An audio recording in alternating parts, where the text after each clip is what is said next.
ದಿವಾಳಿಯ ಮೊದಲ ದಿನದಿಂದಲೇ ಜಿಎಸ್ಟಿ ಉಳಿಕೆಯ ಉತ್ಸವ ಆರಂಭ ಆಗಿದೆ. ಈ ಕುರಿತಂತೆ ಪ್ರಧಾನಿ ಮಾತನಾಡಿದ್ದಾರೆ. ಹಾಗಾದ್ರೆ ಏನು ಮಾತನಾಡಿದ್ದಾರೆ ಬನ್ನಿ ನೋಡೋಣ. अलग अलग तरह के टैक्स के जाल की वजह से हर रोज परेशानी होती थी. सामान को एक शहर से दूसरे शहर पहुंचने के बीच जो खर्च बढ़ता था वो भी गरीब को उठाना पड़ता था. आप जैसे ग्राहकों से वसूला जाता था. साथियों, देश को इस स्थिति से निकालना बहुत जरूरी था. इसलिए जब आपने हमें 2014 में अवसर दिया तो हमने जनहित में, देशहित में जीएसटी को अपनी प्राथमिकता बनाया. ये केंद्र और राज्यों के प्रयासों का नतीजा था कि देश दर्जनों टैक्सों के जाल से मुक्त हुआ और पूरे देश के लिए एक जैसी व्यवस्था बनी.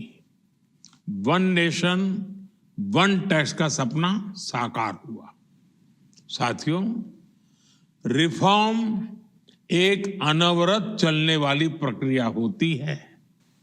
साथियों, विकसित भारत के लक्ष्य तक पहुंचने के लिए हमें आत्मनिर्भरता के रास्ते पर चलना ही होगा और भारत को आत्मनिर्भर बनाने का बहुत बड़ा दायित्व हमारे एमएसएमईज यानी हमारे लघु, मध्यम और कुटीर उद्योगों पर भी है, जो देश के लोगों की जरूरत का है, जो हम देश में ही बना सकते हैं, वो हमें देश में ही बनाना चाहिए.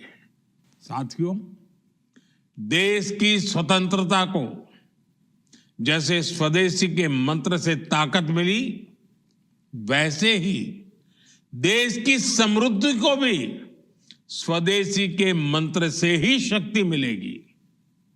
आज जाने अनजाने हमारी रोजमर्रा की जिंदगी में बहुत सी विदेशी चीजें जुड़ गई है.